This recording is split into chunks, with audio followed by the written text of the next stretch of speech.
you're happy to do that, that would be really cool. Well, kia ora everyone, mōrena. No mai haere mai ki tēnei hui, nā te kaupapa Evans Bay walking and bike path. Yeah, so kia ora everyone, my name is Councillor Paul. I'm Tamitha, and I'm the Deputy Chair for this committee. And we're also joined by my awesome council colleagues, Councillor Sean Rush, Councillor Jill Day, and Councillor Rebecca Matthews. And yeah, we're going to kick straight into it. So we have got 5 minutes each for individuals who are speaking today, and then 10 minutes if you're representing an organisation. So in this first session until 10:35, we've got 5 different people, and we're going to kickstart with Andrew. Are you there, Andrew? Yep, yep, I'm here. Cool. So when you're ready. My name is Andrew Scott, and this is a personal submission, and I'm going to talk about the special aspects of the area for particular recreation, and just going on my own experience of using the area. I don't live in the area. I am a former member of the Evans Bay Yacht Club. I go swimming there, I go windsurfing there, and kayaking, fishing. I do sometimes use one of the boat sheds there as well. So I got quite a varied use of the area. So first of all, I just want to start with swimming in Haitara Beach. So I've got some pictures to share that will show the special aspects of the area. So first picture here is just a area view of Evans Bay, and you can see here we got the beach around this area here. And the special part of this area for open water swimming, which I do quite a bit, is in the northerly. It's about the only safe place that you can you can swim in Wellington, where you're sheltered from the heavy swell of the winds. So just here you got Greta Point, and that'll shelter you from the waves and from the swell. So it's quite a good area for beginners to learn to do open water swimming. As well, a lot of people use the beach. So here's the Labor Day swim from the Triathlon Club. Just some pictures I got from the interwebs. So it's used quite a bit, and the reason that normally we would do that around Oriental Bay, but because of the heavy, strong northerly winds that day, it was safer to do it from Evans Bay. So I'll just stop sharing there. Bear with me. Here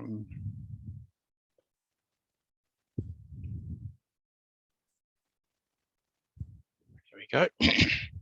Not quite used to Zoom, more using Teams. So generally I'm opposed to cycle lanes in Wellington, because I don't think there's enough wide enough streets to do that without negative impacts on people. Like it's not always win-win. There's people that win from it and people that lose from it. So as far as swimming goes, like there's a lack of parking provision near Haitara Beach for people to access the beach and go swimming.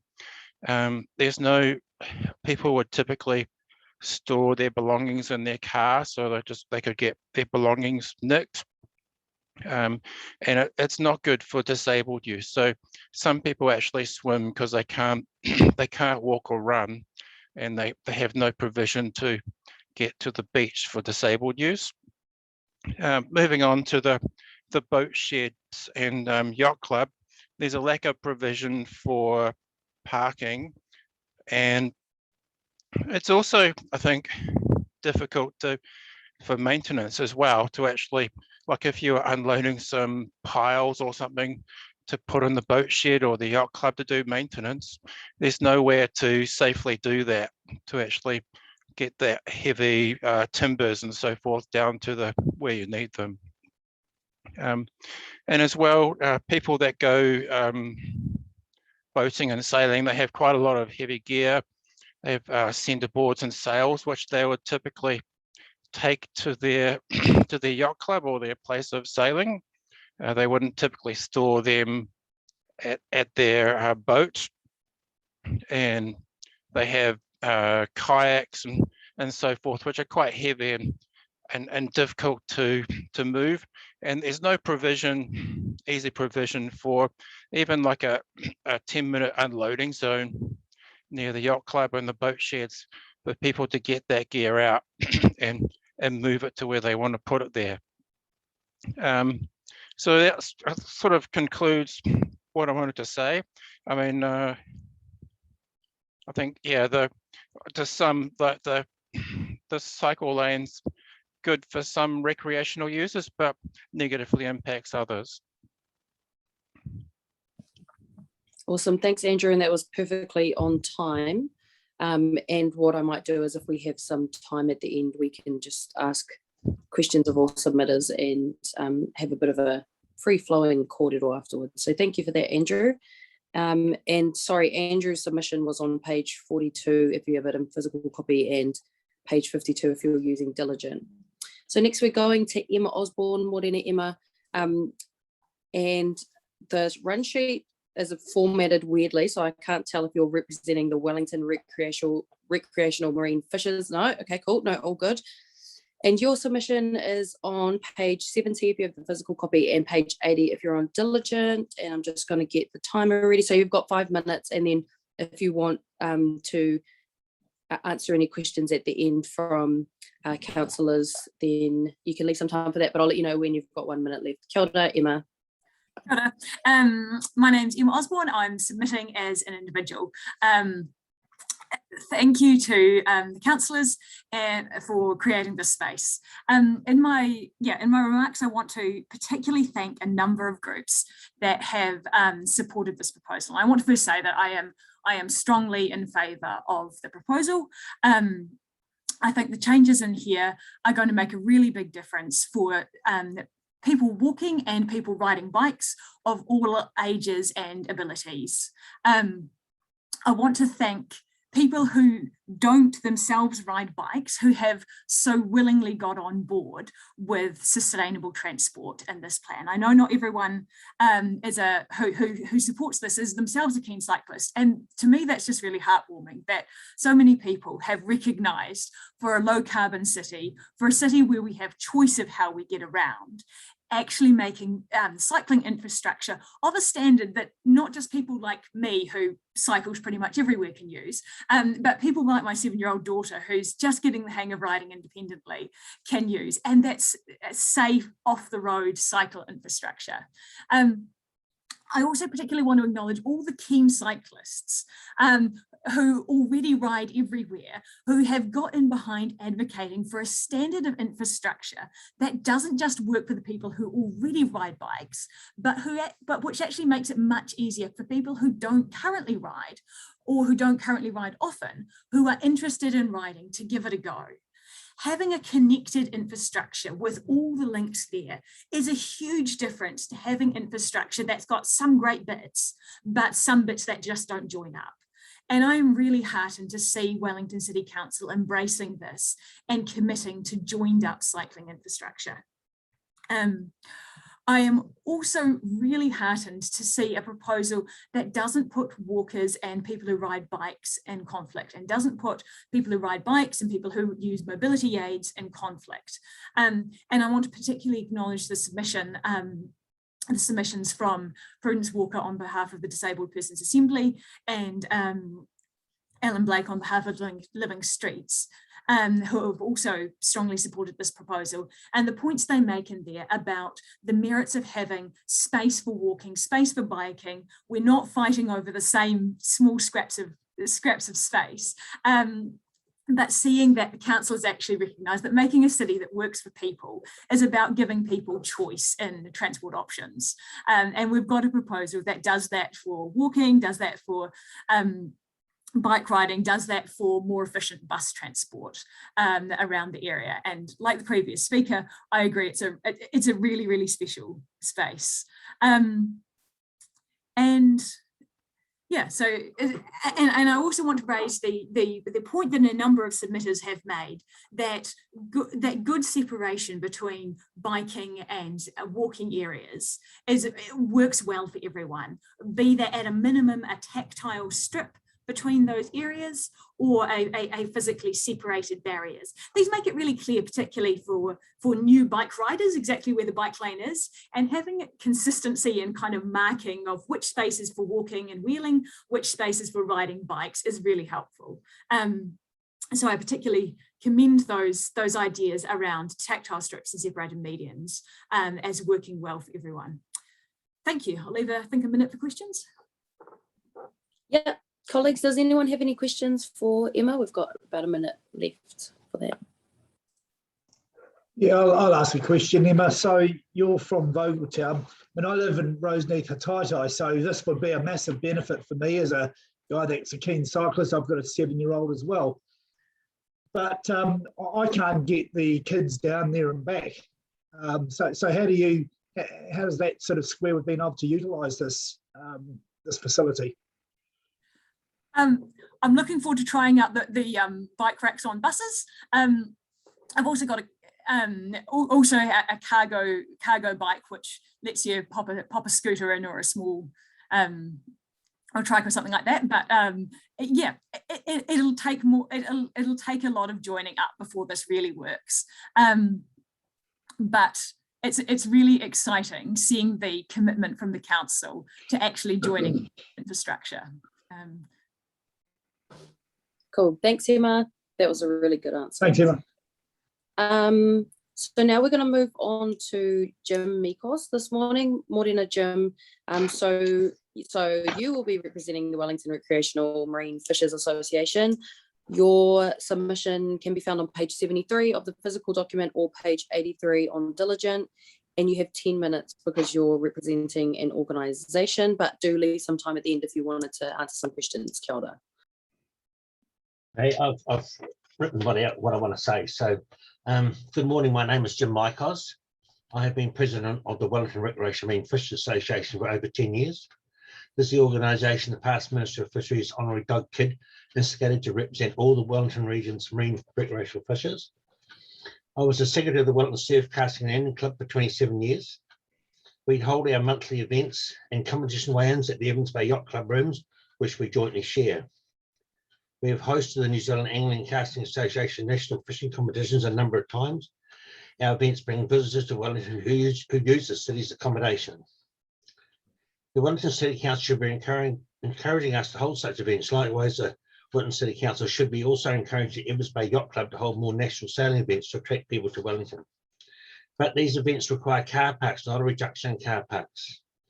Evans Bay has become a highly used area for the region's recreational sports people, including Waka Āmua people. The questions listed in the feedback were poorly worded and based around those who could ride bicycles. It took us 5 years to convince the City Council to build the Pūroro Bay boat ramp, and we had a major input in the location and design of the ramp. Support for the ramp came from as far away as Palms North, Marston, Hapahat and Pūroro. We received 207 replies of support back in 3 weeks, which we had audited. This survey proved that there are many who come to Wellington to enjoy the water for their recreation. We hope it's not the City Council's intention to force residents' cars into the Evans Bay boat ramp area. At times, the park can become full of both yacht and recreational boat owners' trailers, and access to any parked car will be severely restricted for hours. City Council has already demonstrated that failing to manage boat ramps as the Turakina boat ramp, the City Council signage on the ramp is unreadable. The City Council has a policy to encourage density housing, but for the City Council to stop curbside parking from Greta Point to Common Drive seriously questions if the policy is adequate.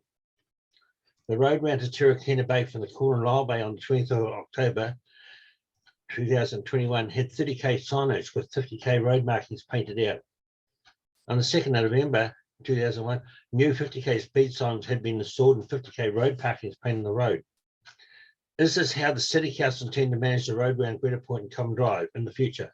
One day 50k, the next 30, then back again to 50. In our submission, we described the access from Evans Bay boat ramp will be severely restricted by the City Council positioning the bus stop directly in front of the ramp exit. The exit from the Evans Bay boat ramp to the road will have to be made wider.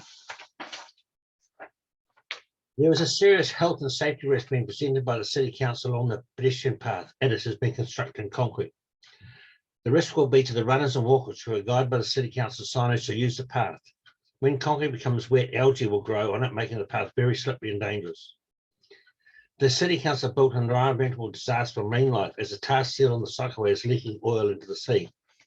This resulted in the killing of all marine life that had become attached to Untitled rocks.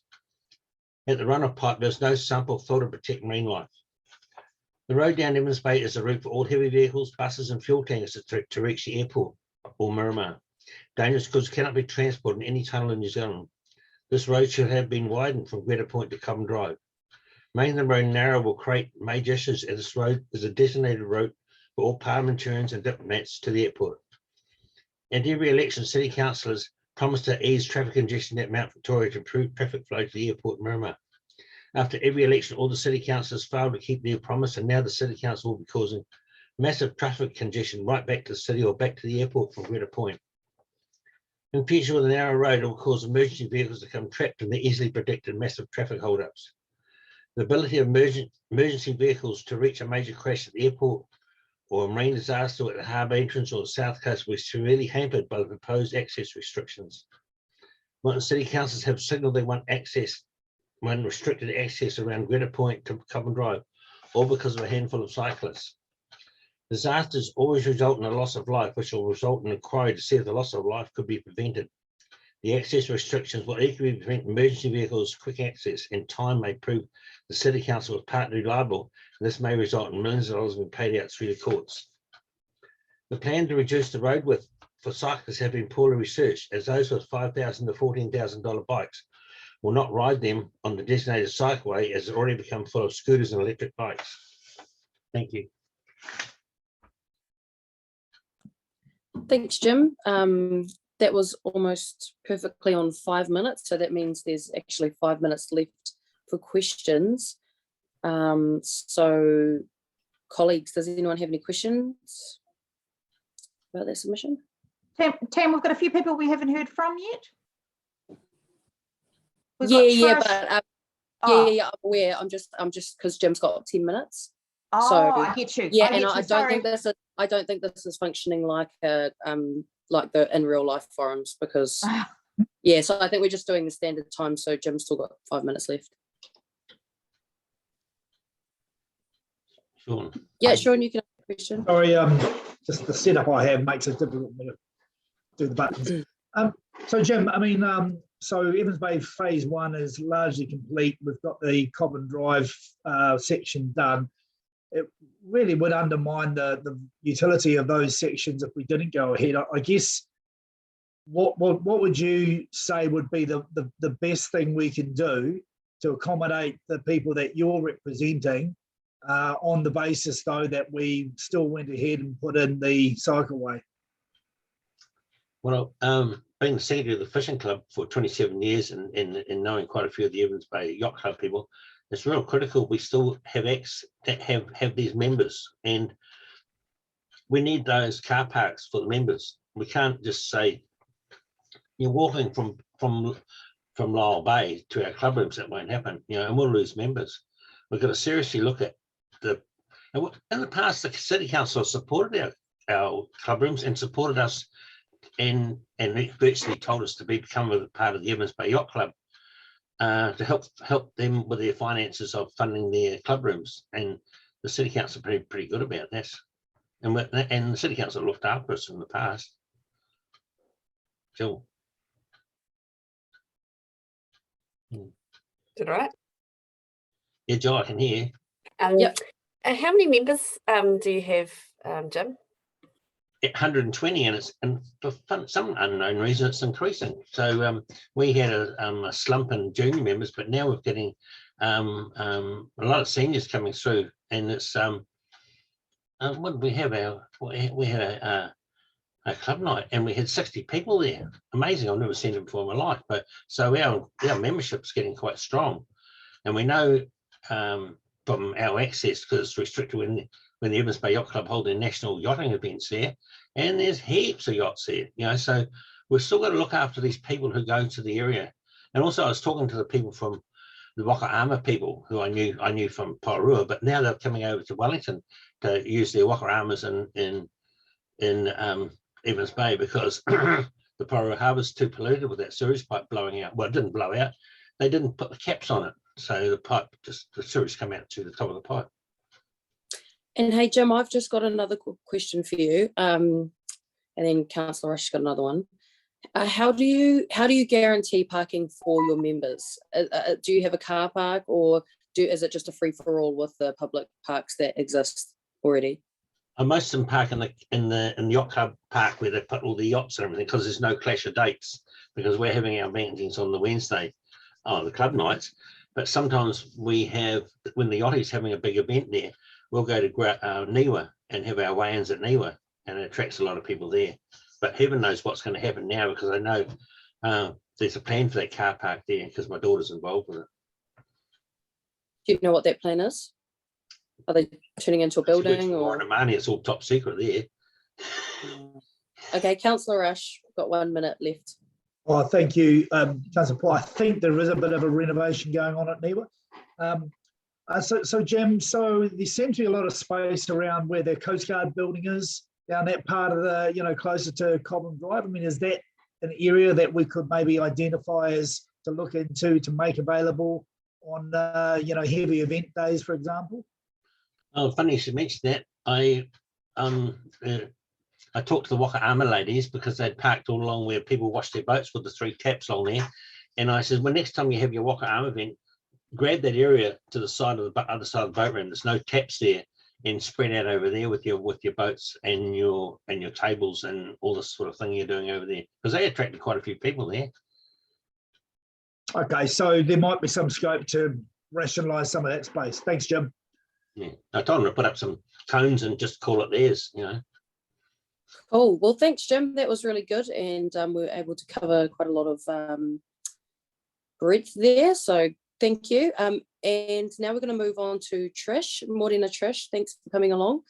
Trish's submission doesn't look like there's a number on this for that. Sorry, Trish, but search for Trish. Page 49 on 49. Oh, cool. 59 on diligence. 59 on diligent. Great. Okay, cool. So you've got 5 minutes, and then leave some questions if you'd like. Okay, morning, Councillors Day, Matthews, Rush and Paul, and to our fellow submitters and Wellington City Council staff. So my name is Trish Given, and I live in Haitaitai, and I fully support the Greta Point to Cobham Drive walking and bikeway. I've lived in this area for 10 years, and I have 2 kids aged 9 and 10, and a dog and a hubby and no car. And we cycle everywhere. We use active modes of transport every single day. We walk, we scoot, we cycle everywhere, every day, to do everyday things. And it brings us so much joy. Our family are very, very conscious of our impact on the environment, climate change, and reducing our emissions, which is one of the reasons that we've chosen not to own a car. I cycle around the bays every single day, and there and back again, even in the worst of weather. And I love it. It's just great to be able to do that, and to have that right on my doorstep, to be able to do that as well too. I know there are lots of families who would use it more as well too, if it was a complete path. My kids, for example, we taught my son how to ride his bicycle last year during lockdown. And when the Cobham Drive pathway opened, we cycled over and back on it so many times I lost count. And just watching their faces and their screams of pure joy when they were along there. They're like, Mommy, can we go somewhere else? And I'm like, no, it's not finished yet, so we can't really go any further than here. If you ever watched a 7 or an 8 or a 9-year-old on a bike and they're just wobbling all over the place, I don't want to put them on the road. I want them on a safe, separated pathway. And that would just, it would improve the area so much. So I asked my kids before they went to school this morning, what do you think I should say today? And my son was like, oh my gosh, Mommy, we could get to the city by ourselves when we're a little bit older on our bikes. We could get more exercise and get to the beach on our bikes by ourselves as well too. We use High Tai Beach every single day during the summer. I'm not into like winter swimming yet, but I'm getting there. So I do have a couple of issues with the plan as it stands. So I'll just go over them really, really quickly. So feeder roads into High Tai. That's one of my biggest issues. So when I'm coming from the city, I like to go up Rata Road, and I did it on my acoustic bike before I got my e-bike. And Belvedere Road, there are some brave people like Sean Rush who cycle up Belvedere Road. Crossings at the junction of Wellington Road and Cobham Drive. There's 2 slip roads there, one going to Cobham Drive and one coming down from Wellington Road. The one from Wellington Road, from what I can see on the plan, doesn't have a pedestrian crossing. And also the feeder boxes at the front of that Evans Bay, turning, you know, going either way for bicycles. It would be really good to retain the ones that are there already, because there are some people brave enough to pull up Wellington Road to feed into High Tai. I think I'm right on that. I'd need to, the other thing was just having really good signage along the road as well too would be really beneficial, you know, and everything being consistent. Like Jim just said, you know, just having consistency around speed signs and all of that sort of stuff.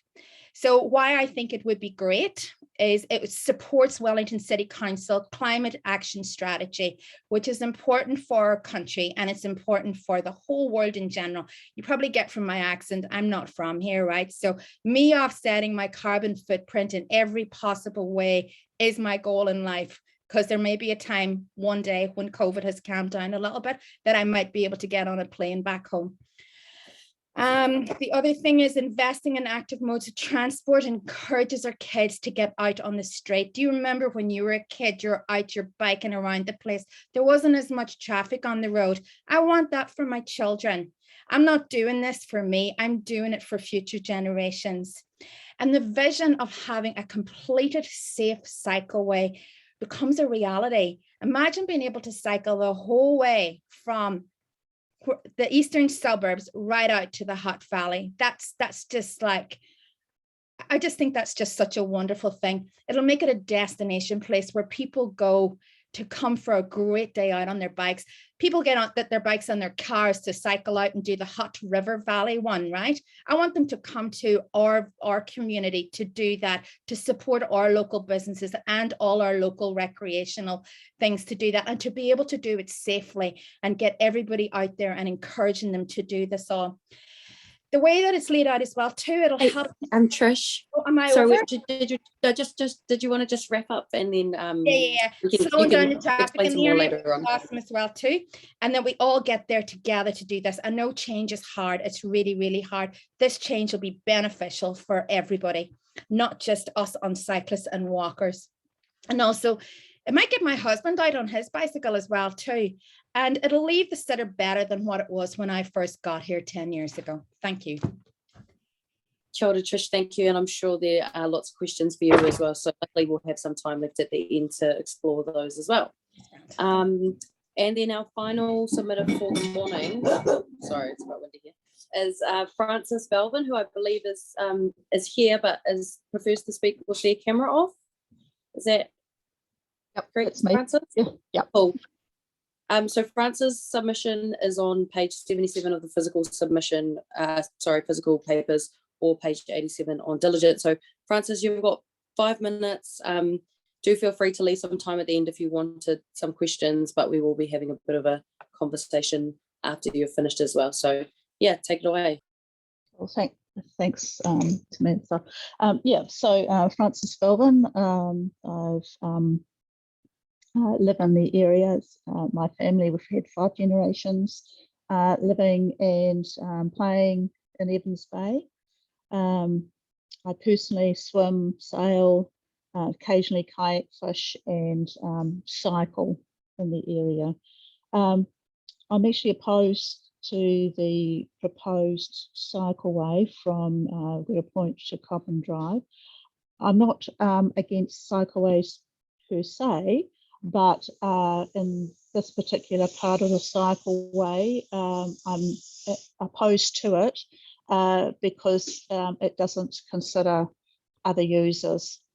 So the City Council has a recreational strategy that includes, the aims include ensuring activities are easily accessible and affordable all year round, that it offers an abundance of diverse sports and recreation and leisure activities, and also ensures contribution of sport, recreation and leisure events to the city's economy, economic prosperity, and encourages prosperity. So the difficulty I have with the proposal for Greta Point to Common Drive is actually contrary to those aims. So in actual fact, the cycleway reduces access to water sports. I think it was Andrew pointed out the lack of reduction in the parking. It would be difficult for people to participate in the various water sports. The proposal only focuses on one user group, which is cyclists, and has total disregard for other users in the area. It ignores the fact that not all people can or want to cycle, even if there is a safe cycleway. It may be because of disabilities or elderly or relatives or young families, or those who have are partaking in activities in the area that require large, a lot of equipment or articles to be able to do those activities, such as taking your kayak or your fishing gear and things like that. And going on a bus isn't actually a feasible option. It's a bit hard to put a kayak on a bus, for example. So the main issue I have is around the parking or the lack thereof. So Haitaro Beach, the proposal is to go from 28 parks down to none, to 0. So that means unless you can walk or cycle, you can't use the beach. You've got no access. I have been on the beach and chat with people, and people have come from, for example, Kilburn and Pūroro. They won't have access to that beach. It'll be, those with families, and in my case, where I actually lived on the south coast, and Haitaro Beach was the safest beach for my children, and the rest of the family lived in this area. I wouldn't have been able to bring my children to the beach. They weren't able to cycle. They were, preschoolers and young children, and with the hills in Wellington, it was just not a viable option. So, we relied on the parking. So the cycleway, I feel that will only add marginally to the number of cyclists, but actually it would have a really high cost, to other users, and also a very large investment by the City Council with marginal benefits, and I'd rather see that money being spent elsewhere. Around the economic prosperity, I think it was Jim mentioned earlier that the Yacht Club and other organisations, water-based sport organisations in this area, run regattas and both national and sometimes international events. So that brings a lot of people from out of the city into this part of the harbour. If there's no parking, insufficient parking, then it would be difficult for those events to be held in Wellington. So I think those are the main things I want to say. But I just really feel that it's very narrow, benefits only a really narrow group of people, and it's the cycleway seems to have been developed, or the proposed one seems to be developed in isolation of the other strategies and promotions that the City Council has proposed. Thank you such as the for strategy. us. We've just come to the end of your 5 minutes now. Thank you. So now we've got 20 minutes left over for some kind of interaction between each other. So I guess, and this is open to the people who've come to speak to us this morning as well, if you had any questions of your fellow participants or wanted to dive into some of their points that they raised or points of view that they hold, or councillors, if you wanted to ask any questions, then now is the time to do so. And yeah, so these are meant to be more interactive than just coming and presenting to us at full council. So they're supposed to allow for submitters to interact with each other. So we're going to try our best to do that by Zoom, but this usually happens more organically in real life. Claire, did you need something? Yes, I just wanted to explain for those who maybe don't know how to use it, perhaps how to click on the hand to raise their hand to speak. It just makes it easier. If you look on your Zoom screen down the bottom, there is a little happy face that says reactions. If you want to put your hand up to speak, you just click on that, and then down the bottom it has a little button that says raise hand or lower hand. Otherwise, if you find that a bit difficult, just physically put your hand up so that Councillor Paul can see you. Is that okay? Cool. Thanks, Claire. That's really helpful. So Sean, you've got your hand up. Would you like to ask just before I do that, I really would encourage the submitters to, have a chat with each other. It would be really helpful for us to hear you discuss between yourselves how solutions might come about. But because I've already asked a few questions as well, so I don't want to take up all the time. But anyway, I'll start, I guess, with you, Trish. That was a great story. Yes, I tried to go up Belvedere, but the chain broke. So yeah, I'm really worried about Tai Beach for the reasons which I think have you got any ideas how we accommodate these other users who do drive there? Yeah. There's space around the dog park. I mean, do you think we can do something there to try and help? I did. One of the things that I was thinking about, and I've been around there, well, like every day, but the little park that's across the road from it. Yeah. Just directly across the road from it. It's a very dark, damp little park that could be possibly put to better use. And it's very rare for you to see anybody in that park. And maybe some additional car parking spaces in there might be an option. I'm not sure about the logistics of that, but and the safety aspects of it as well. But it might be worth exploring, because I am very aware too, like, as I say, like I do go swimming there quite a bit. And it would be really good to just be able to accommodate everybody. I am pro cycling, pro walking, but I want it to be an inclusive decision for absolutely everybody in our community.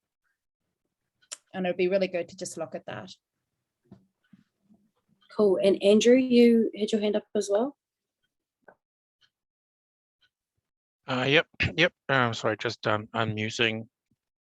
So a question around how we mitigate the parking. In my submission, I put a suggestion that the freedom camping area be scrapped or lessened, because a lot of what will happen, I think, is there'll be a shuffling of car parks, people parking further and further down the drive. So like right now, like outside the yacht club and stuff, like during the weekdays, there's heaps of parks. Like there's people that park their business carts there and party buses and stuff. But I think that'll change real quick when we get the cycleway in, should it go ahead.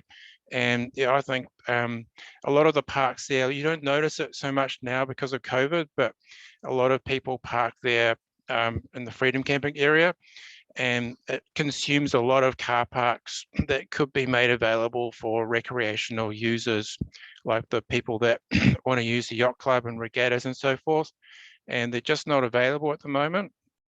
And also, I think some people game the system as well. So I think there's a limit on how long you can park in the freedom parking area.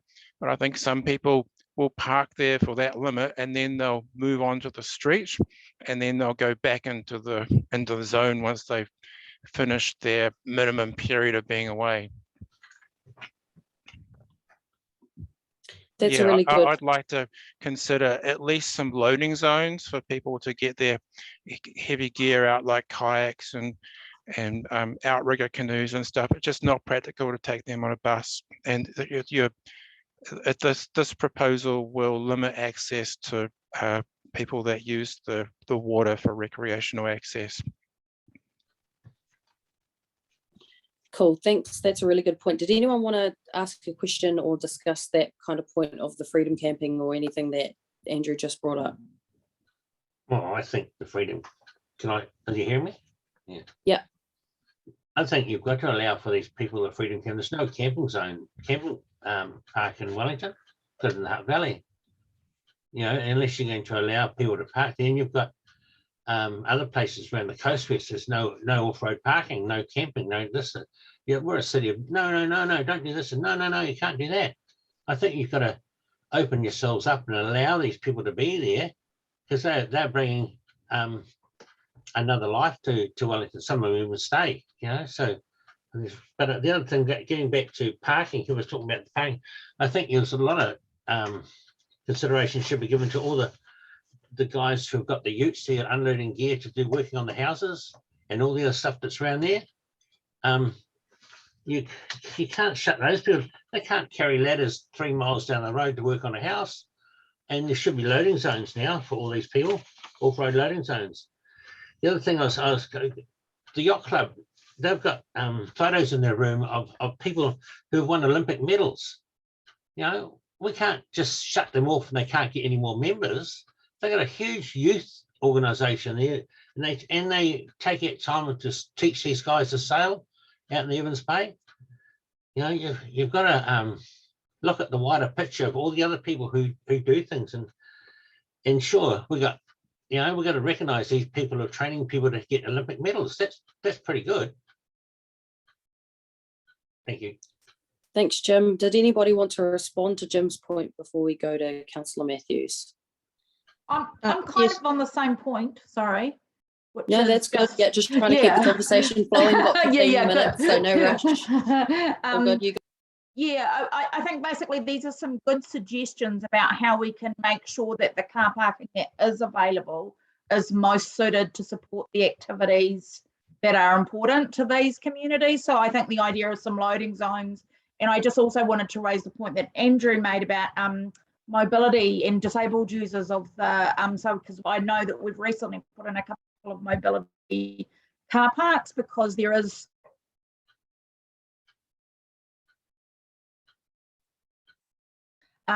there's a wheelchair swimming. Good feedback to that we can change those car parks to make them more useful to support those activities. Francis here. I like the idea of loading zones. However, what do you do with your car once you've unloaded your vehicle?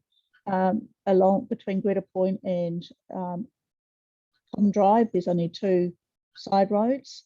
One is Evans Bay, one is Belvedere Road, which I live on. Parking is so premium up there that some of the locals actually park on Evans Bay Parade already. Rata Road, there's no parking for about the first 100 or so metres. So you've still got the problem of where people are going to park. And so Rata Road and Belvedere Road are not options. So okay, you unload your kayak, what do you do with your car? You've still got to have parking for that. You unload your sailing gear, where you're going to put your car, once you've only got 10 minutes in the loading zone. So you really do need that parking along Evans Bay Parade. I like the idea of the possibility of getting rid of the freedom campers. In my view, I don't think it's acceptable that out-of-town people have premium parking and accommodation sites on the harbour at the expense of the Wellingtonians having access to facilities. So put the Freedom Parkers campers somewhere else. There used to be a lot of bare ground around up John Street, for example, in Newtown, and other, no doubt, other places around the city. But I don't see why they should have to have premium sites right on the waterfront. Thanks, Francis. And Emma, did you want to add on to that? Thank you. Yeah, I just want to say I had a quick look at the walking times to Hototo Beach from it's about a 10-11 minute walk from the windmill or current Evans Bay camping site, and a 4-minute walk from the I believe council-owned land at the marina at the Evans Bay Yacht Club. And a 1-minute walk from where the councils, I see, putting in additional parking at a few additional parks at Cog Park. So there's a range of what will be parking options within different distances, many of which are short, would be like accessible walking distances for many people doing many of those activities, but again, commending the idea of prioritising keeping those parks closest to the beach for drop-off zones and for disabled parking, so that we can make that as equitable as possible. But there are actually parking options within a reasonably short walk of that wonderful beach. Can I put another option out there? My understanding is wanting to separate vehicles from cyclists, or rather cyclists from vehicles, is around safety.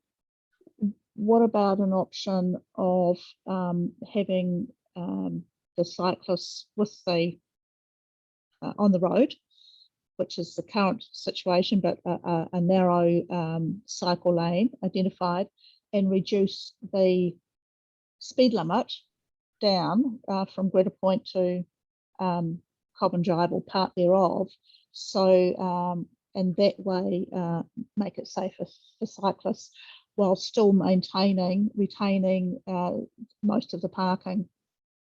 I'm just putting it out there. I don't know whether it's feasible, but you know, do we have to have a separate cycle lane the whole way?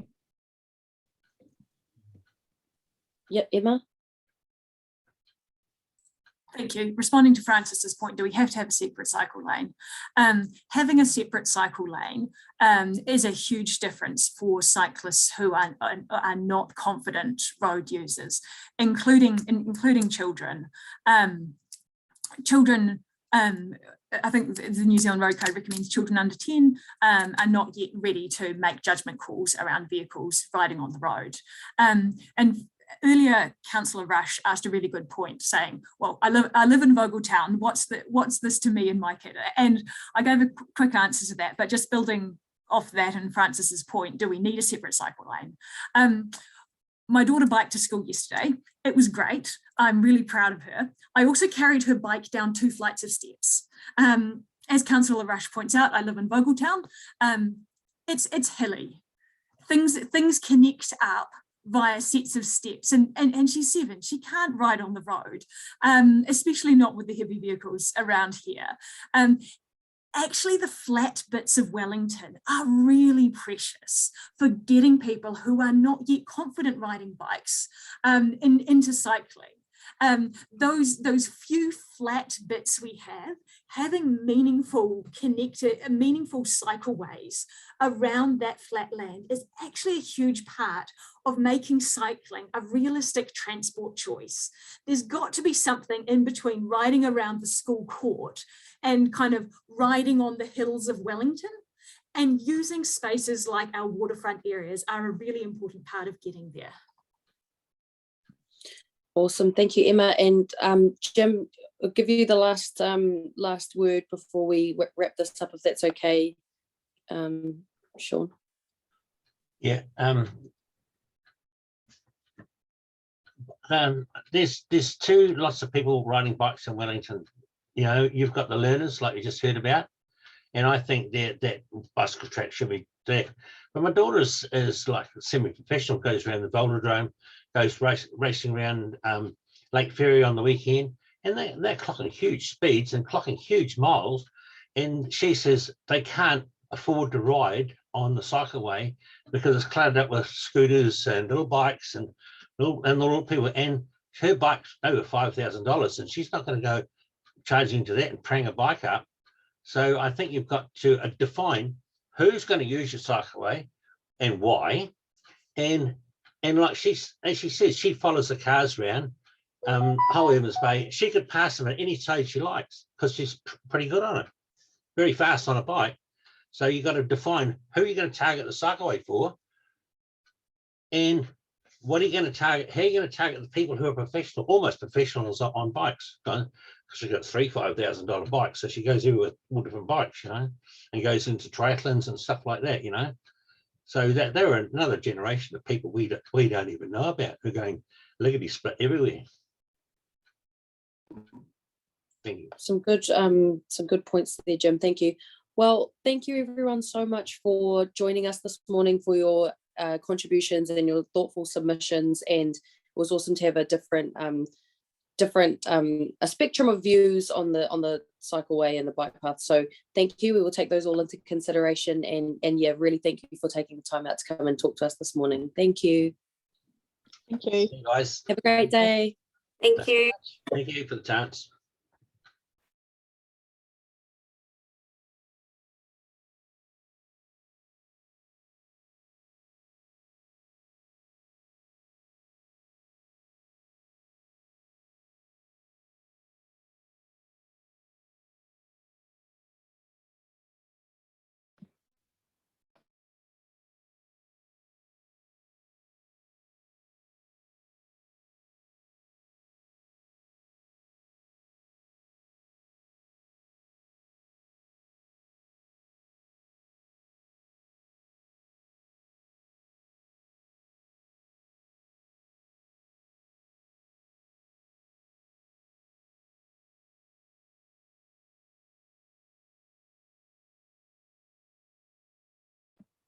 Well, tēnā tātou, nau mai haere mai ki tēnei kōrero, nā Te Kaupapa Evans Bay Walking and Biking Paths Forum. Kia ora everybody. Thank you so much for joining us in this virtual forum to talk about your views and opinions on what we are proposing to do at Evans Bay. So the way that this will run is that everybody will get 5 minutes to basically speak to whatever you'd like to within your submission or to this particular subject. And once we've done that, we'll open up for a bigger conversation, and councillors might ask you questions, or you might want to interact with each other and dig into what each person said within their submissions. So thank you so much for giving your time to come in and enlighten us today. So we are going to kick off with Catherine Underwood. So Catherine's submission can be found in a physical copy on page 81 or on Diligent page 91. And I'm going to time you, so you've got 5 minutes, and if you want to leave time at the end for questions, you're welcome to do that, but there'll also be time at the very end for that as well. So take it away, Catherine. Hi everybody, no one's got their cameras on, so I'm not actually sure who's there. Thanks once again for this opportunity to talk to you about the plans for Greta Point. Basically, I'm a very keen cyclist. I do most of my life 95% on a bike. It's an e-bike. I have a road bike, I have a mountain bike, blah, blah, blah, blah, blah, blah. I notice that the plan is confident and experienced cyclists can still use the road. It doesn't really encompass building a cycle lane to suit all ages and abilities. The resulting road widths from this plan are too narrow for safe cycling on the road, and cyclists are open to abuse by drivers, and that's personal experience. I mean, I can go down there at 33k on my road bike, which is too fast for the cycle lane. One of the key things about cycle lanes in Wellington is that, particularly Brooklyn Road, was the pinch points, and yet this cycle lane pedestrian walkway creates exactly that with the pedestrian refuges, the thing that causes issues for cyclists everywhere, and which the council is trying to remove. So I'm not quite sure why you're putting pedestrian refuges in the way of recreational confident cyclists. Also, the picture which you have shows the lane narrowing to almost one way. I've got serious concerns about this because this is a road which is the only route for large trucks going to and from the eastern suburbs. Your road widths are too narrow for safely passing for vehicles, let alone anybody else on the road. And I can't help thinking that this is a solution for cyclists. It's not a solution for anybody else. It completely destroys any functionality of the Evans Bay Yacht Club, of which I am a supporter. The loss of parking, it just doesn't cut the mustard to say to people, water sports, park here and then lug your canoe or do whatever you have to do to get to the water. I think Evans Bay Yacht Club's going to come off really badly out of this proposal. And it's a pretty cool little club. The council has itself declared an ecological emergency, yet it continues to remove trees. It talks about good design. Well, good design involves designing around existing things, particularly trees. So I'm finding it quite appalling that it's a tree being removed. As an experienced cyclist, I'm terrified of two-way cycle lanes separated by a white line. I regularly cycle down Jervois Quay in the morning because it's safer than trying to cycle through somewhere where there's a separate issue, but there's, yeah, anyway, so I cycle with the traffic and I have absolutely no problems, but put me on a shared cycle lane and you're up against oncoming cyclists that are most interested in bettering their commuting time by the 2 seconds on yesterday. One of the things about this whole plan seems to be reducing speeds. Lower the speed limit. Don't put in speed bumps. I know you're calling them a raised pedestrian crossing, but they're basically a speed bump by any other name. I just find this whole design quite sad, really, given that it doesn't suit all cyclists and it's going to just basically destroy the Evans Bay Yacht Club and potentially any enjoyment of mobility challenged people swimming or swimming at Hataitai Beach. And I'm also fascinated that the plan is an A to B plan. It doesn't cover off how someone going from Newtown down Wellington Road is going to cycle up Belvedere, Rata or Maida Vale and get across the myriad of obstacles that are in their way if they use the cycle lane. And I noticed in the project there was some, oh, we'll deal with that afterwards. But you can't do that because you're immediately putting cyclists in danger who want to use a cycle lane potentially, but have got to now cross the road.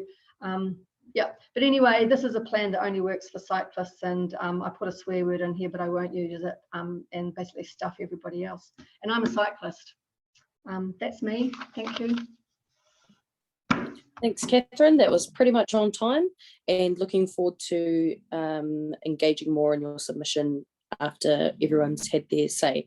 So next we're going to move on to Doug Brennan, and Doug is representing Southern Plumbing and Gas Fitting Limited. Doug's and his business's submission can be found on page 6 of the physical submissions or page 16 on diligence. So Doug, you've got 5 minutes, and like I said, you can leave some time for questions if you'd like, or we can delve into your submission some more at the end of this. So thanks for joining us. Thank you. My aim is to look at a proposal that exceeds or meets the needs, improved transport needs for all the groups and not just biking. A few responses have dealt with the proposal in that way. They've looked at it from their own personal perspective or their own personal need. With a few adjustments, which are not difficult, they're cheaper and can actually meet the needs of most of the users of this area. I don't believe the planners have given this sufficient time. I don't believe they've asked enough people about what their needs are to come up with a good proposal. For instance, some of the people I came across, including myself, the only way I found out about this was actually a letter to the editor. It was brilliant. And it was hard to know where to begin with this proposal because it affects my life in many ways, not just my business My first exposure to this place was my mother took me swimming lessons. I was 5 years old at Hokkaido Beach. She came from Hutt Valley, a young mother. She couldn't afford to go to swimming pools with all our kids. And then later on, I joined Evans Bay Yacht Club. I sailed dinghies out of there, and one of the first things you notice about the yacht club is they got a sign on the hard saying, you can't park here, you've got to park in the street. And then later on, as I got my driver's license, I sailed dinghies out of there, built a trailer yacht, got a trailer at the trailer park. I launched with a public boat ramp. Then my business, which I started many years ago when I was early 20s, it services the boats at the marina. We've taken 3 of the boat sheds and cleaned them to sewerage, including the Britannia Sea Scouts. And we service about 20% of the houses along Āmua Bay Parade. We're quite a large company now. And there's no parking for commercial vehicles. How do you service any of those places? You've got infill housing. There's at least a dozen trade vehicles parked along that road at any one time. And they're parked there all day because that's what they have to do. When you're a trader, you haven't got the luxury of living in an apartment. You have to have a house with land so you can park all your stuff. We can't get anything on a tram or a bike or any other means of transport. You've got to park somewhere. There's no provision for any of that.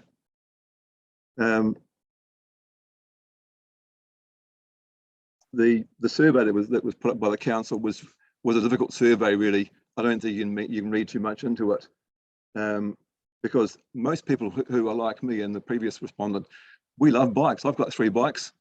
I bike everywhere. I bike along this shared pathway now. I wouldn't dream of riding on the road. It's far too dangerous. One of the first things you notice about Evans Bay Parade is a huge volume of traffic on this road. It is the only heavy transport route in Wellington with dangerous goods at that, because you can't get through the Mount Vic Tunnel with that stuff. And you're now proposing on putting raised platforms for pedestrian crossings, and these articulated trucks are going to climb those at 5 kilometres an hour. I believe that's a disaster right there.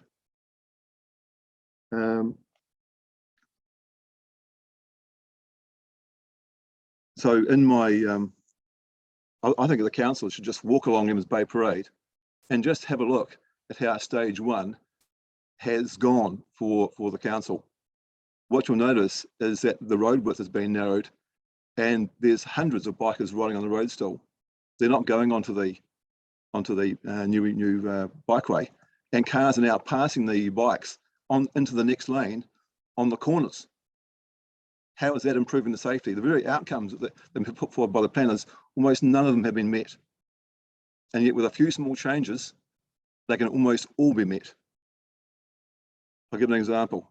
If you take the 5 metre wide footpath at Cobham Drive and give that to the bikers, and simply put a footpath on the other side of the fence, you immediately achieve one of the objectives of the bikers.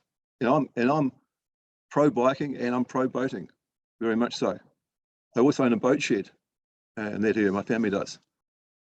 So I want everyone to work in with this, not just me. I want the bikers to win out of this too.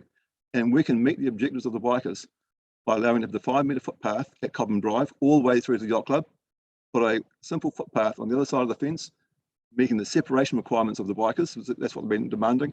I've read all the responses, hundreds of them, in the website for the City Council, and most of the bikers want separation. That hasn't been achieved in this current proposal. Simply making stage 2 look like stage 1 is not an objective. It has no outcome. It doesn't achieve anything. By putting the footpath inside the fence, you immediately achieve the separation of bikers and walkers. If you go and look at the stage 1 section, and I've sent a proposal with some images there and a video. If you go and watch that, you'll see there's dozens of walkers walking on the new cycle lane, and that's because it's tar steel and it's softer. So by concreting the footpath, you've simply transferred the walkers onto the tar sealed area, annoying the bikers. That's one of the reasons why they won't use it. By separating the walkers and the cyclists, it can be easily achieved for far less cost than constructing this construction on the other side, on the road side. You can do that all the way to the yacht club. Just get you to wrap up, please, Doug. Thank you. All you got to do is leave the cars parked on the road. There's no point in being anti-car. They're going electric. It's 3 times the number of registrations at transports. Take a few cars away on the other side of the bus stop around Hokkaido Beach, put the cars on the other side of the road, take the rest of the cars away from the other side. Please leave the patent slip as it is. There's many divers who use that to park their cars and they transport heavy equipment into the water there. that would be a disaster for them. They didn't even know about this proposal either. I spoke to them. If I can speak to them, surely your panelists can speak to them. They haven't done so. Yeah, if there's any questions I can go on for ages on this. There's a lot to be covered in this proposal. And my recommendation is to sign off. I think you've got a problem with a resort consent on this. I think the way forward is to negotiate, get the page on the table through mediation and come up with a compromise. And I think that will work far better than what you've got at the moment. Thanks, Doug. And I understand you had some images that you wanted to share, so we'll do that at the end, and then we can have a bit of a discussion around those as well. But thank you for that, and we will get to hear some more from you later on. So now I'm going to just give it over to Mike Mellor. Kia ora, Mike. Your submission can be found on page 40 of the physical submissions or page 50 on diligent boards. And Mike, you've got 5 minutes to speak, and of course you can leave time for questions if you'd like, or we will have a bigger discussion at the end as well. So take it away. Kia ora, and thank you. I'm coming from the point of view that the bike path is essential as part of our future transport. Also, the footpath is essential.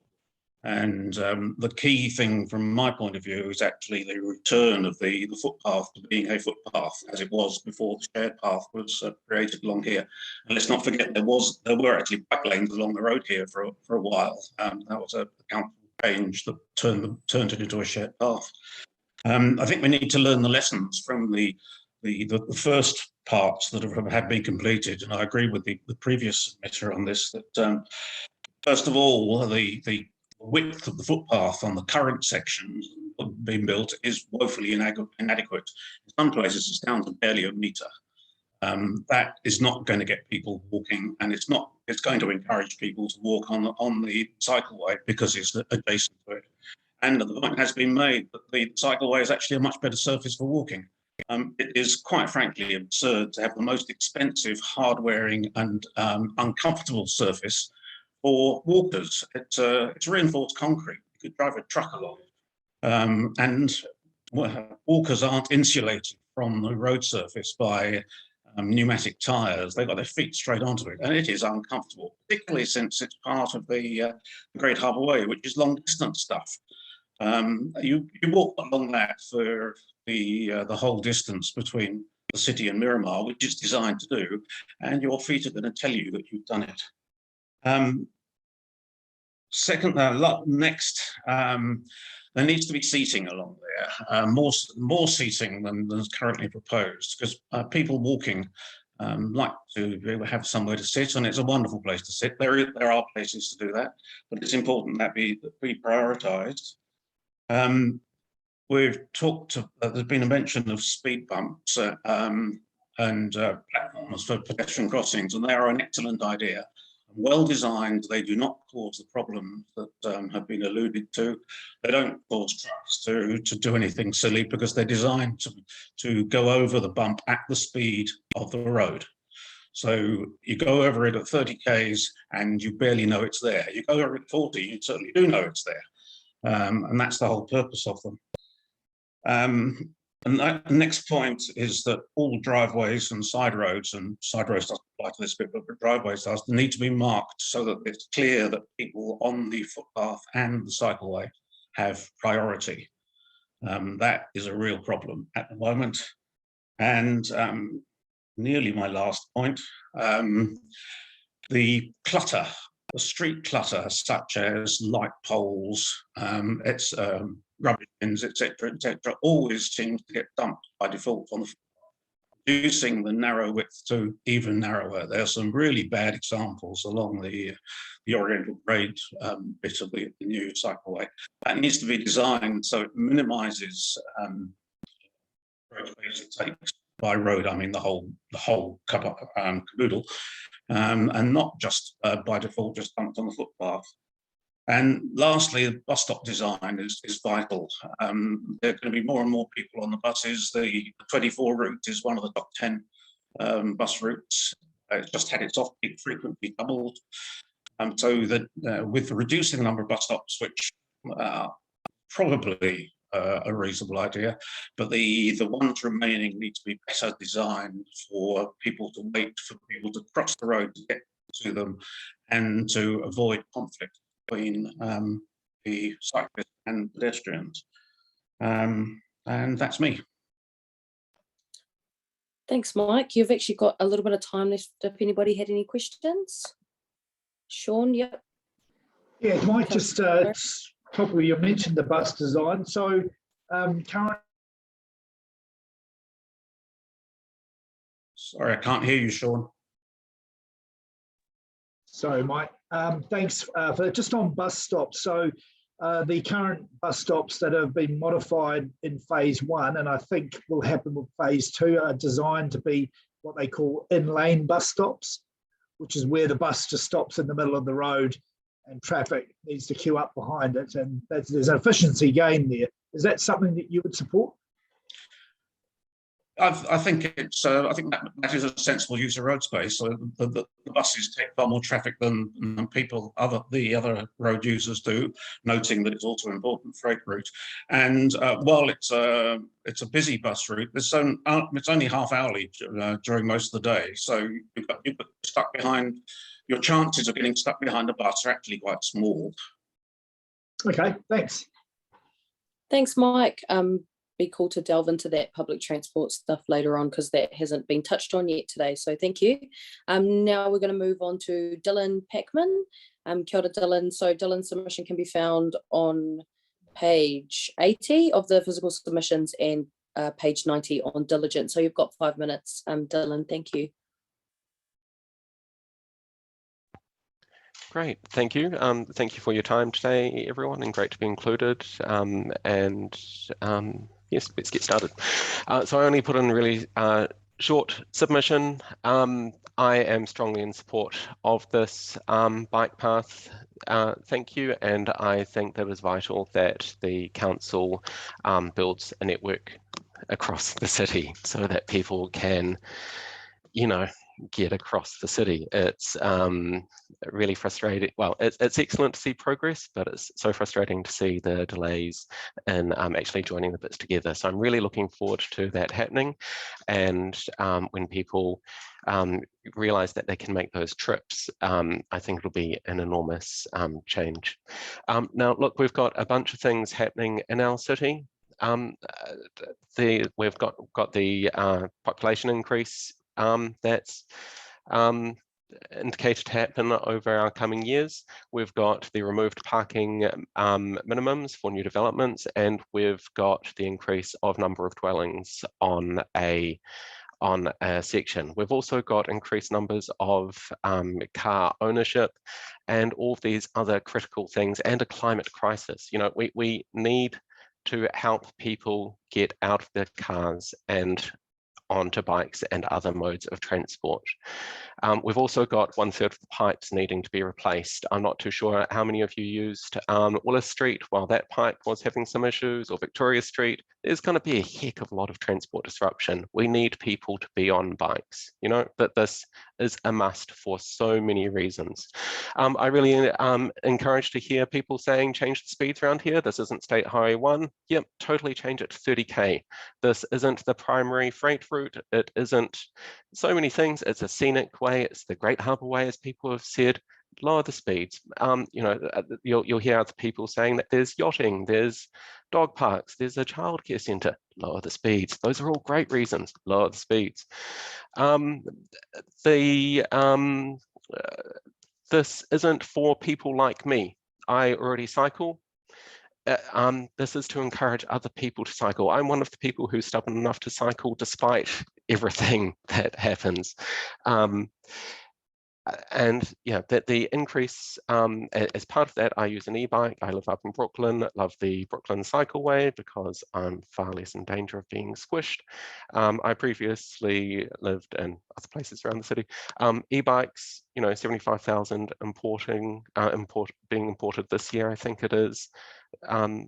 Just astounding rise in that, and e-bikes are the answer to wind, weather, inclination. It's the silver bullet, really, for so many things. I had a safety experience around here when I was a little one. my mum and I were riding around, and my mum was in front, and she got knocked off her bike by a car that pulled out of a driveway too quickly. She went flying, the bike was ruined. Yeah, everything was thankfully okay, but I'm pleased kind of that I wasn't in front of her, because I'd have probably got squished. I was a 7-year-old or 8-year-old at the time. So I'm really encouraged to see these safety improvements happening, and I look forward to riding it with my children now as well. Cities change. So this road was not built for the current uses. The car ownership rate over the last 50 years, cars per capita and the number of people in our city, we have got ourselves into this mess, and we need to get ourselves out of this mess as well. We need this mode shift, and we need people to use different modes to get to all of these places. We can't all continue to take cars and expect there to be parking. I would strongly encourage the use of residence parking and loading zones to increase some of the concerns there that have been raised earlier. I think that would be quite beneficial, and of course accessibility parking and for those key points as well. I cannot speak to the accessibility experience myself. I think that's about 5 minutes, and I think I've just scraped through my shortlist. Cool. Oh, perfect. Thank you, Dylan. That was really helpful, and you're right on time. Looking forward to exploring those views some more at the end. So now for our final submitter in this part of the meeting, we've got Suzanne De Liefter.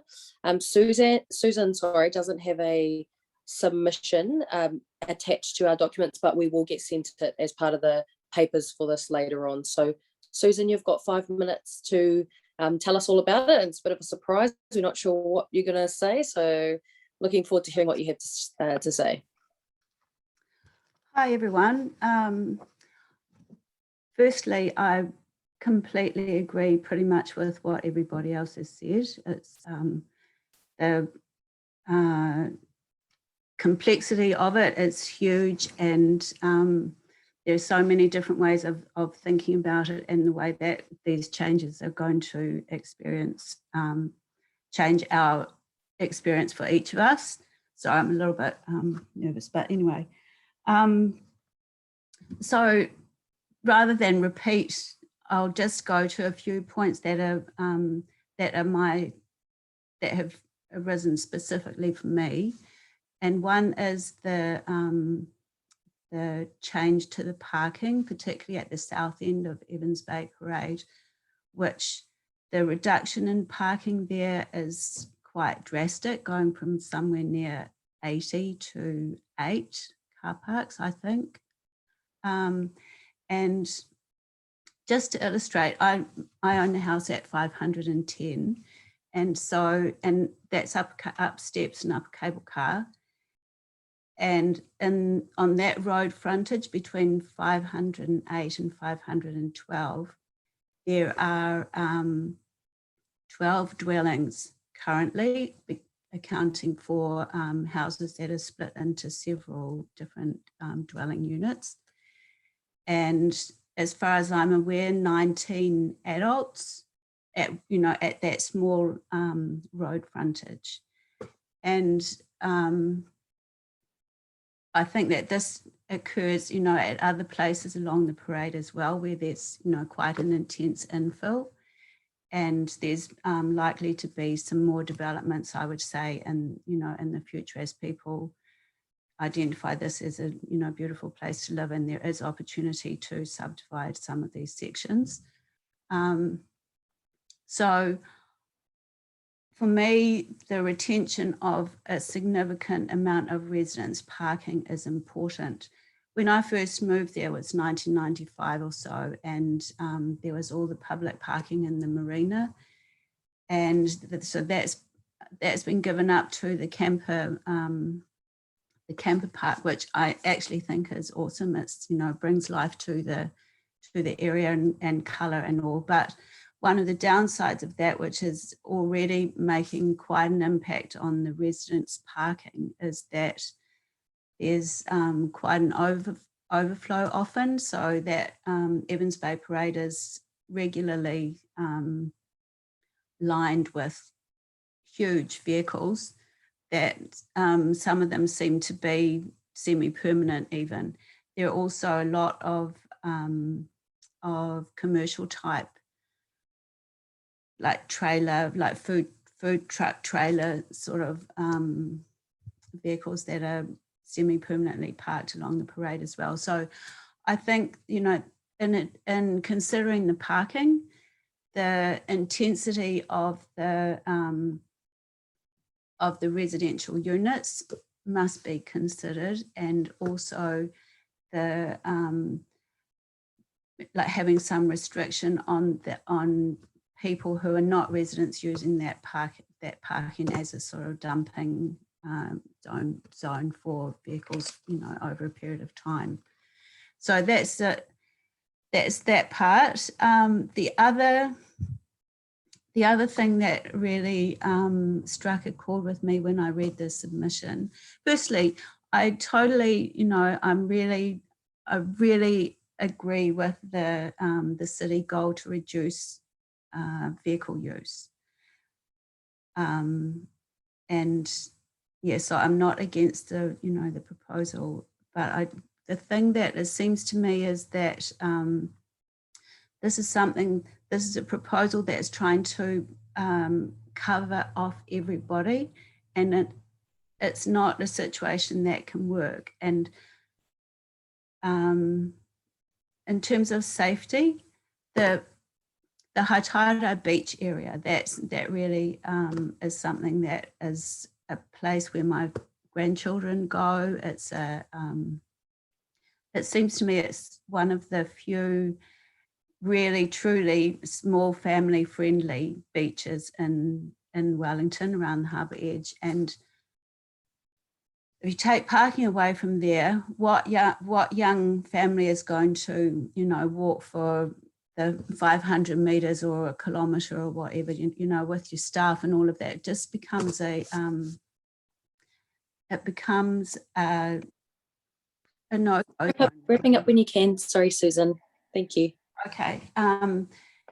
So just to what it seemed to me about the Haitara beach area is that if it was possible to maintain parking there, and rather than try to separate bikes and walkers and beach people, is to just identify that as a really super awareness safety zone. So, you know, with signage, coloured footpath, marking change in texture of the, you know, of the surface, so that people are aware, because it's not safe. It doesn't matter what gets done there, it's never going to be safe for those people who are using that beach with their little kids, or the bikes, or the walkers, or the cars for that matter.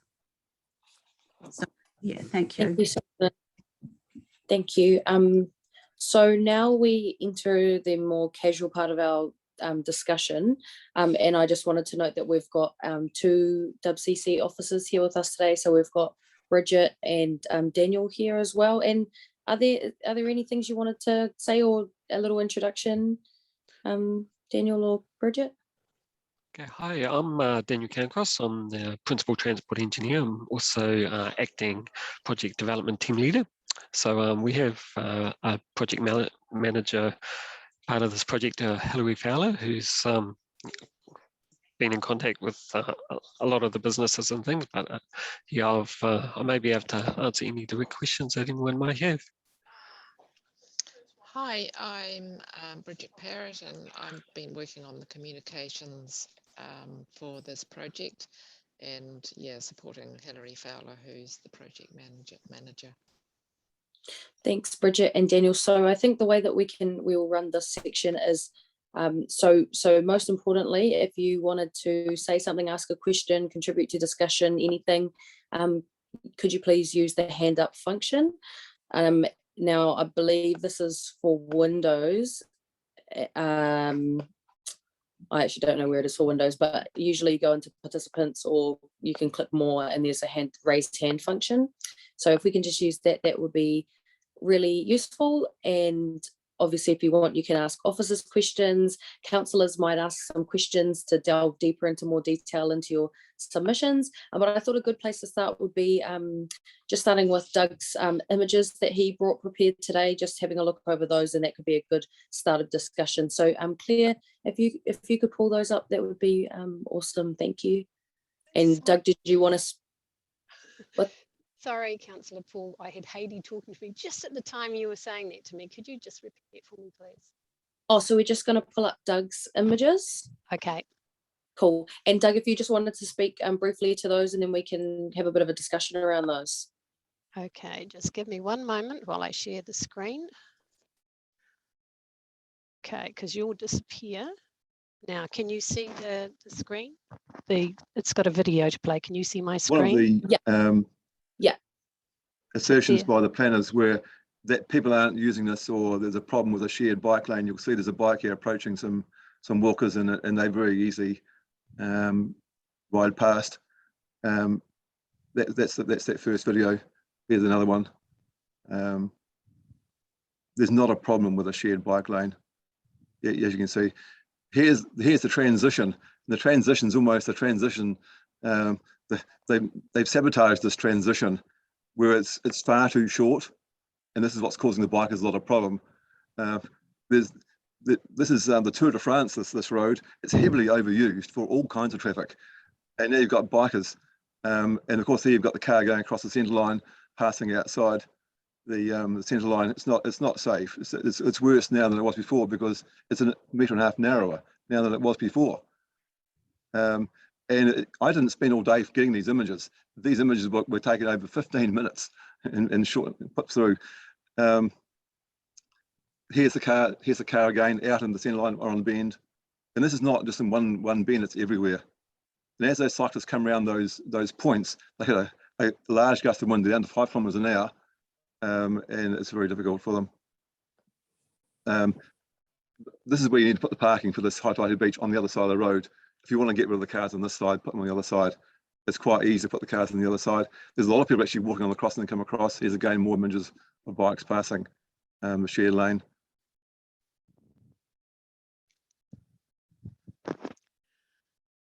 We go on to the next one now. Okay, I'll just stop that one. Just give me one moment, and I'll go to the next one, and just let me know when you want me to flick through the slides. Yeah. This is where you've got the walkers on the bike lane, and there's hundreds of walkers on the bike lane, runners, and some of them are quite obstinate. They won't move. They won't move off that lane. Even with bikes approaching them, they won't move. And some of them are quite fast. In some cases, you've got a bike running slower, another one coming from behind them, even faster still, and the walkers still remain where they are, and the runners too. They will not get off that tar seal lane. In Europe, if you want to go to Europe, and many are quoting me about bike lanes in Europe, they have a nib, 200 mils either side, on the road side and on the pedestrian side, prohibiting all that sort of stuff from going on. And it's their lane, and boy, do they fly through. Okay, next one. Again, I just wanted here to exhibit. Now, this you've got a seawall footpath, a pedestrian footpath on the other side of the fence, another 3 metres on the bike lane. That's 9 metres for walking and cycling, and still they're not happy. Still they ride on the road. That's excessive, and that is ridiculous. Sorry. They're not doing 30 kilometres an hour either, by the way. The bikes, they've got no problem exceeding the speed limit. Some of them are flying through 50, 60 kilometres an hour. There's actually squadrons of these bikes that come through on Saturday and Sunday mornings. You go and watch them there. Some of them are three abreast and 6 lanes deep riding on this road. Okay. And they're on the cycle lane. What did you build it for? I'm struggling to find out why it was built. I see there's quite a number of images to get through, Doug. So if we're going to click through them, just give me a brief. couple of seconds. A couple of seconds each one.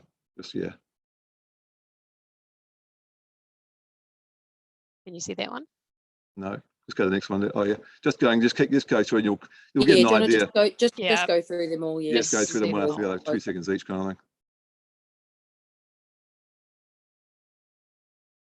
Again, you've got scooter on the road there. Again, walking on the bike lane. So that's 9 meters, that what's there. There you've got a bunch of them. Again, cars across the centre line. Next one. Again, taxi outside the centre line. Taxi hitting the brakes there because that bike's struggling to gain over the centre line. And you can see this all day. This is a 15 minutes I took these images. They said the parking's not used, the planner said. That's nonsense. Sign on the hard saying don't park here. Planner said that no parking used. This guy on a shared bike lane with a young child 2 years old, not a problem. Again, cars crossing the centre line. Runners. Here's the guy in the red is flying past at much faster speed. Again, you wonder where there's anyone using the bike lane at all. There is a couple of images with on bike lane. Again, cars following bikes with their $15,000 bikes and their contoured helmets. Again, passing the centre line. Some of that foliage is actually over the curb. That width there between that foliage and the centre line is only about 2.5 meters. These guys here are Clean Up Wellington. These guys didn't even know about the proposal. They actually park on the street and carry their bottles down to the wharf here. And they're doing a great job on cleaning up our harbours. This is their Saturday morning set up. I didn't even believe the guys even existed. Why do you think that no parking is there for? That's because they've got a resource and say you can't park there. They say this area is not utilised. I was trying to take some images showing that people actually do use this area. It's a very highly used area. This is probably one of the most used areas in Wellington. Here's the guys at Paid and Slip, the Learn to Dive class. They park right on the water's edge, carry the bottles into the water. People do use the shared cycle lane. It's not unused. The biking proposal furniture says it's not used. Okay, there's quite a number of images there. I'm just wondering if we just go down to the green, just go down to the green grass ones further down there. Yep, here. Yeah, click that one. Yeah, that's where you want to put the footpath there. Leave the cycling on the footpath. Leave the parking where it is. Much cheaper building a footpath there than building on the road. Cost you a fraction of the cost. That's at the cobham end. 5 meters that there. Surely the bikes can use that. Park walking on the other side of the fence. That's achieving one of your objectives right there. Leave the parking where it is. Okay, that's cool. Thanks, Claire. That's great. So, sure, Councillor Rush, I see you've got a question, and I presume it's for Doug, but I think it could be good just to see if any of the other maybe submitters wanted to say anything about those images and what you thought about them. I mean, I'm interested to know why there were so many people not using the cycle lane from other perspectives. If anyone, Mike, Dylan, Susan, wanted to feed in. Can I say something on that, Tamitha? I think a lot of the reason people aren't using the bike lane properly is because it's so split up at the moment. You've got the two separate bits with the bits in between, and the pictures of the cyclist riding on the land side of the road heading northwards. I mean, they will disappear because there'll be a good cycle lane all the way through. And the transition is currently causing lots of problems. The other comment I'd like to make about is the shared path. It doesn't work. You get dog walkers and bikes and bikes coming up fast behind people. It is an unpleasant and risky walking environment. I mean, not many incidents happen there, but there's a perception of the risk there. It does deter people from walking. So I think that is something that needs to be borne in mind.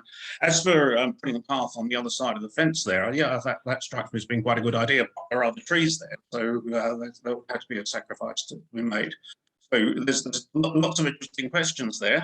I think we're all agreed on the principles, but it's the details of how we do it. And some of those will resolve themselves as the thing gets completed. And did you have something to add on to that as well, Dylan? So similarly, it looks like the design has, pardon me, I think we need consistency in design across the city. We need more green. We need more green paint on the road, on the cycle lanes to help people actually know what is and isn't a cycleway. And we also need, I understand that there's some issues with people needing to cross city-bound cross all the road to get onto the cycle lane, and it was under construction for a long time, so that there was a number of issues there. There's also different types of cyclists, that there's people who do ride more competitively with the Light Career Brigade and the pelotons and all of that sort of thing. And that's not who this is for. You know, that this is to encourage everyday people to actually take the transition, that there's a safe route and there is that option there. Some of those details, some of the photos there that spoke about different places to place the paths, I'm also seeing so much space dedicated to cars.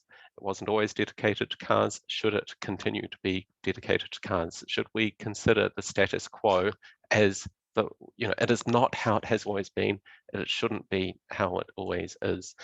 Thinking about walking distances that was mentioned about people taking things places. If I take a quick look at Sylvia Park Mall in Auckland and go on Google Maps and see the distances, it would not be uncommon for people to have to walk 500, 600 meters to get to the shop, even from the park that they've been, even from the car park, if they get a good car park, and then have to walk back again. These diving guys, I'm sure that they'll find an option such as using a trolley or something like that, but you know, that the perception of space and where you can park to get to a destination, there's a lot within a catchment here. Like the Hataitai shops is only 750 meters walk away. I think that more people can get to these places from the Hataitai beach. I think more people can get to these places more easily and don't need to take a car all the time. So I see that Catherine's also waiting as well.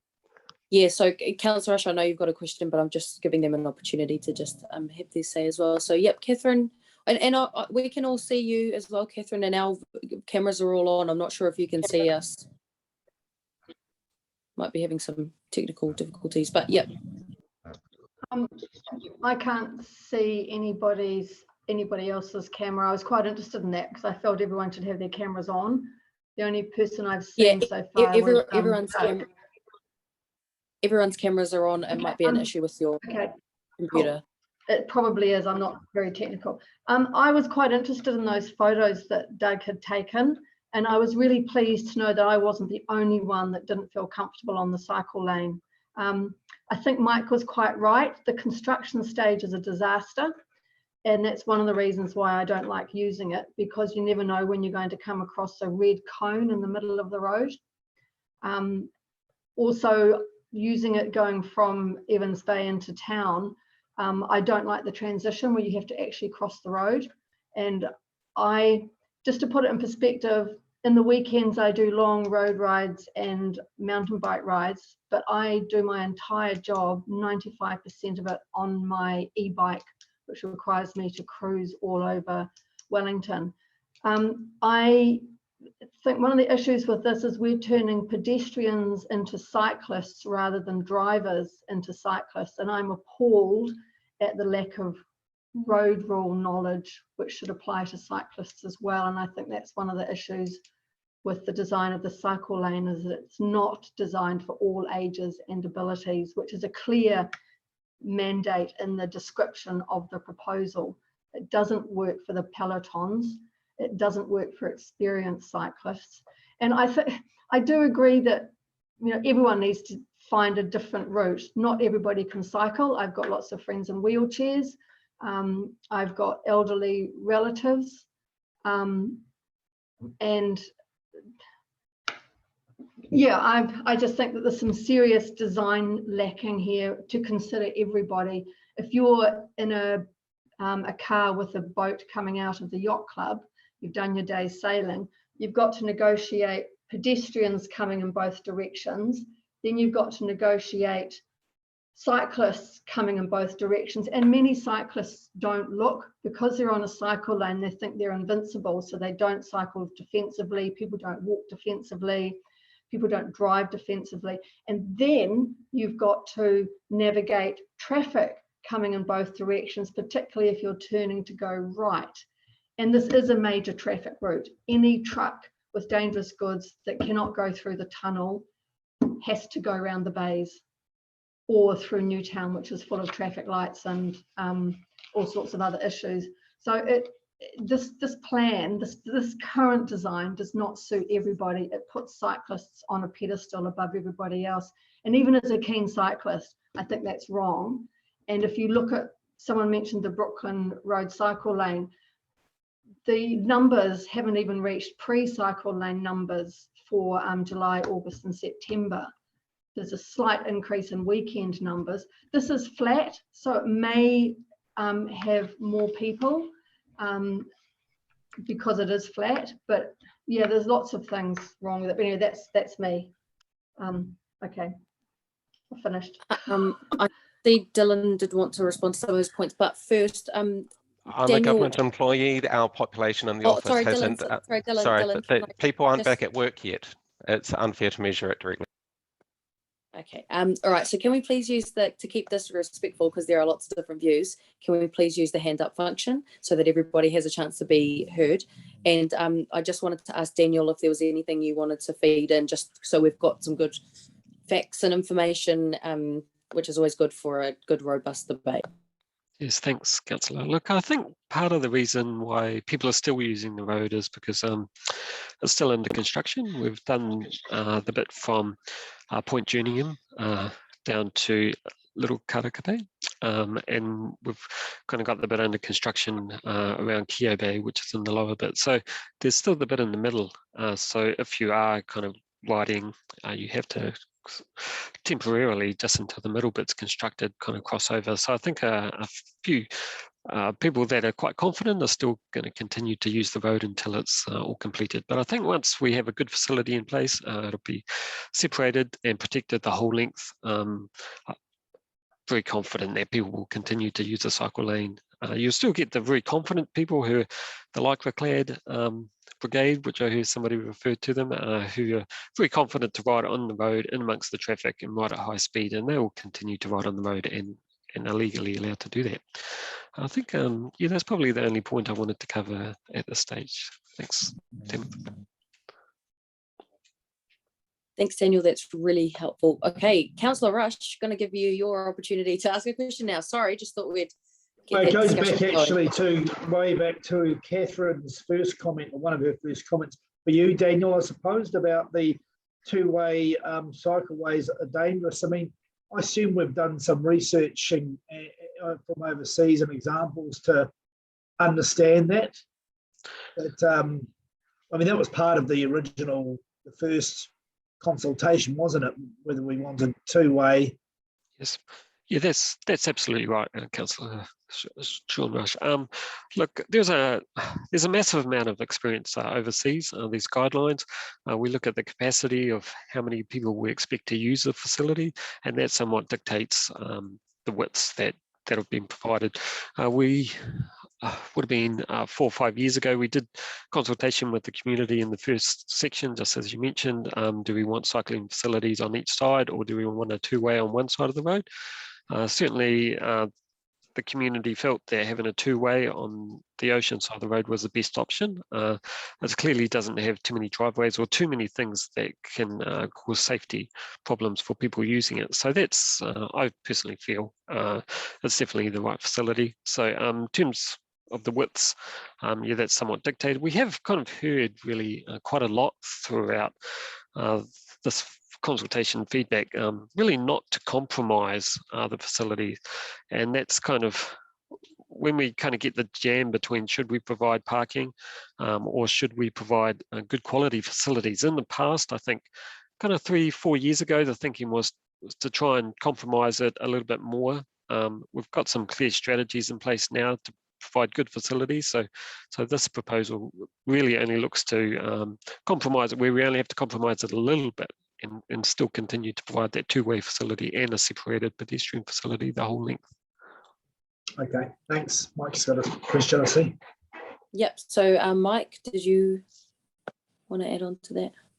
Yeah, if I could just comment on the compromise issue there, where there's been the width has been restricted on the current bits. The compromise has largely been with reducing the width of the footpath.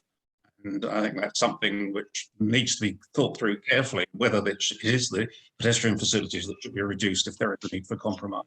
But the other thing is, I'd like to ask a question of Daniel about the surfaces, where there have been several of us have mentioned the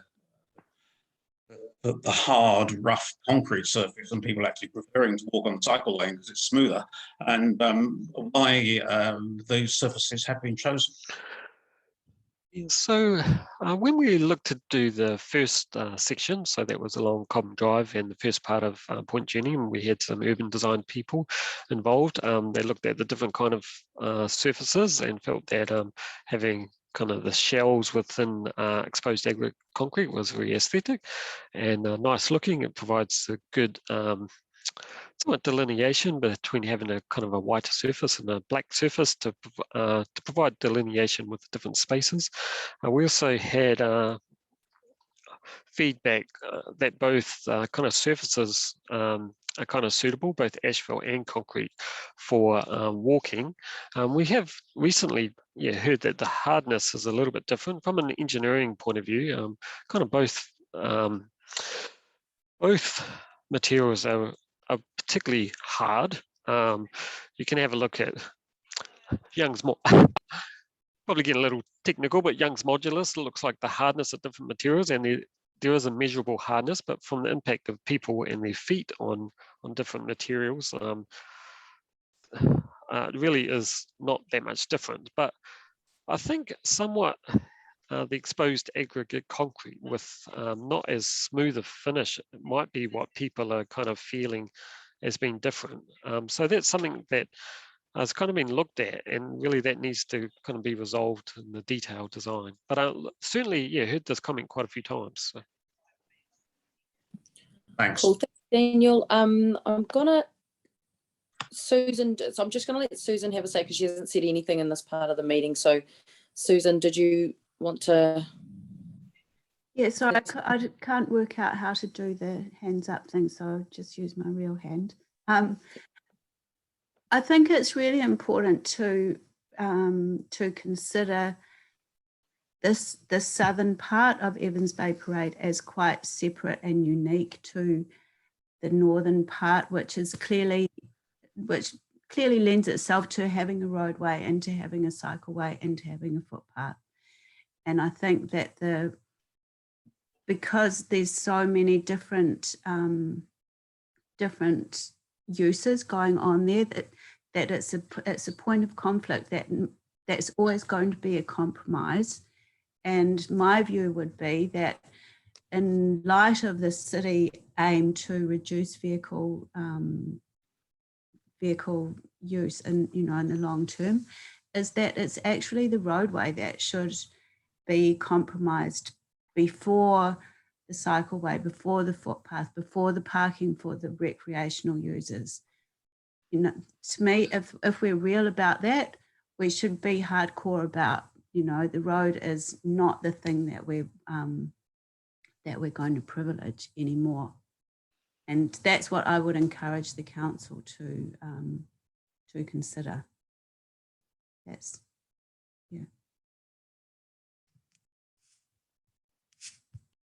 Oh, sorry, Catherine.